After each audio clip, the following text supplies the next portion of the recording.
Hi, everybody. It's me. It's Dr. Kestler from Lorain County Community College, and welcome to my latest co-video. It is Easter weekend, so happy Easter to everyone. And I also want to say it's a very good time. It's looking like spring. First time I'm outdoors doing this co-video, and it feels like spring from a COVID sense. Um, Most of the message of today's co-video is to the people who are worried.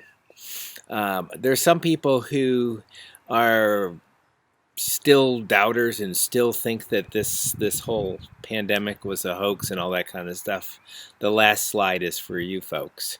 All right, so let me get right into it. I was vaccinated and doubly vaccinated, so I am what I call vaxxed to the max.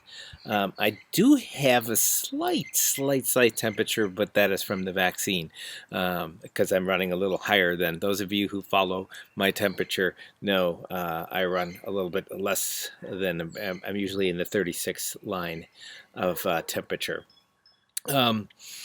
One of the things that I can do now that I've been vaccinated is travel. I can travel pretty soon with my vaccine card that I will carry in my wallet with me, and so that's my ticket to ride. Actually, not for a couple days because I have to wait 14 days after my vaccination.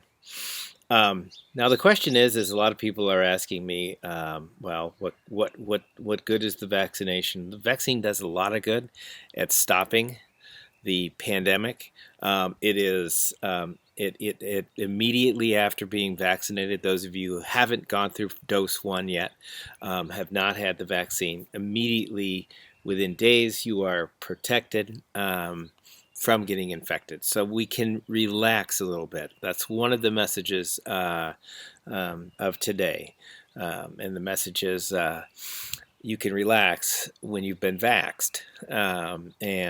Or you can, when you're vaxxed, you can relax. That's the other side of that whole expression. So it looks like the vaccine is truly effective. I'm not going to talk about variants today. I've done that before. I'm not terribly nervous about that. I do want to talk about herd immunity because that's the when is it over. And when it is over is when we get to a point where there is no more white on these little charts here. This is a little chart showing you the number of people who are vaccinated at the top and the number of people on the bottom who've actually gone through the disease. And you can see in the case of Alaska and Ohio, Alaska's, I just picked that one because it has the labeling on it, is there's quite a gap still. There's still quite a gap in the middle. If you follow it all the way out to the right, that's the end of March of the slide. So Ohio, you can see a big, long gap on the right-hand side of the slide where we still have a lot of ways to go. That is, of course, also true on at the national level. We are all about roughly the same point. There are some places that are under-vaxxed. There are some places that are over-vaxxed. Not over-vaxxed, but are ahead of everybody else in being vaccinated. But you can see that this is about where we are. And it is worthwhile because we are in places where, in parts of the world where they've gotten the vaccine, they've gotten the cases down tremendously. Theoretically, we predict that it's hard to know because there's some moving pieces. For one thing, we had a little blip in the Johnson & Johnson vaccine production last week. That looks like it is going to be quickly taken care of. We also have an outbreak going on in Michigan right now, and I'm aware of that. I've been watching Michigan for quite a time. That outbreak is also going on everywhere. I believe a lot of it is due to the shenanigans that maybe went on in Florida and other places where people came back. We are now talking about vaccinating the colleges. I think that is a great idea. It'd be nice to vaccinate people from college before they return home so that we can really get things moving. So there's the number of people who've been infected versus the number of people who are vaccinated. Of course, we can control the number of who are vaccinated and hopefully the other one too, but we want to control that in the downward trend. Um, as far as where we're on course to get everybody vaccinated somewhere mid-June. But everybody, I mean 70% vaccination. This is our estimate. It could be quite higher. You've heard me talk before about what herd immunity is for coronaviruses.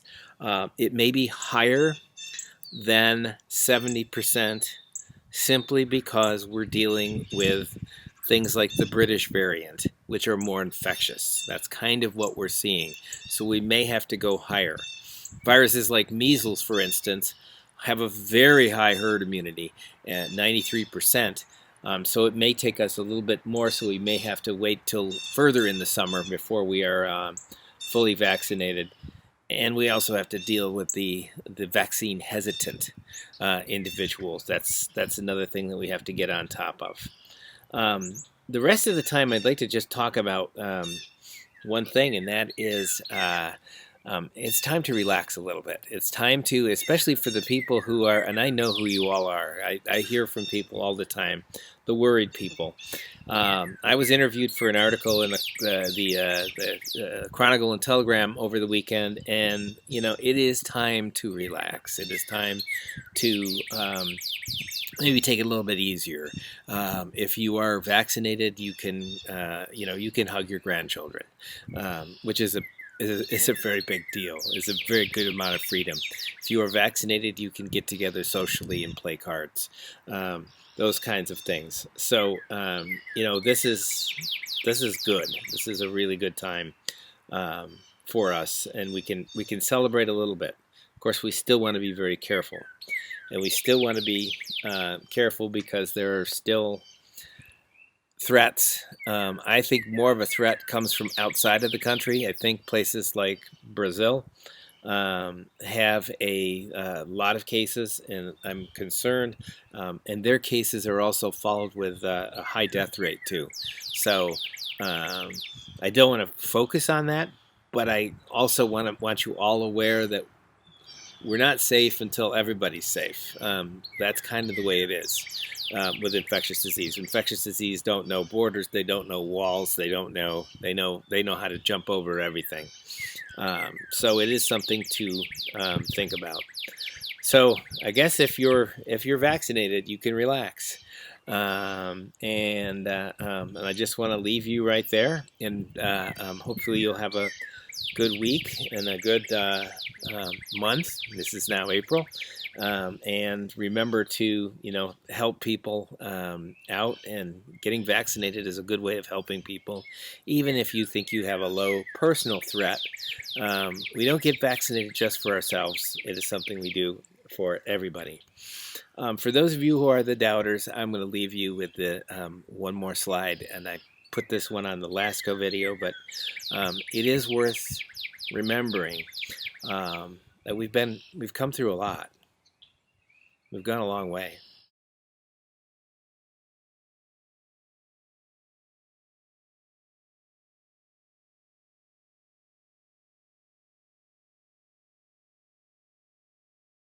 Thank you.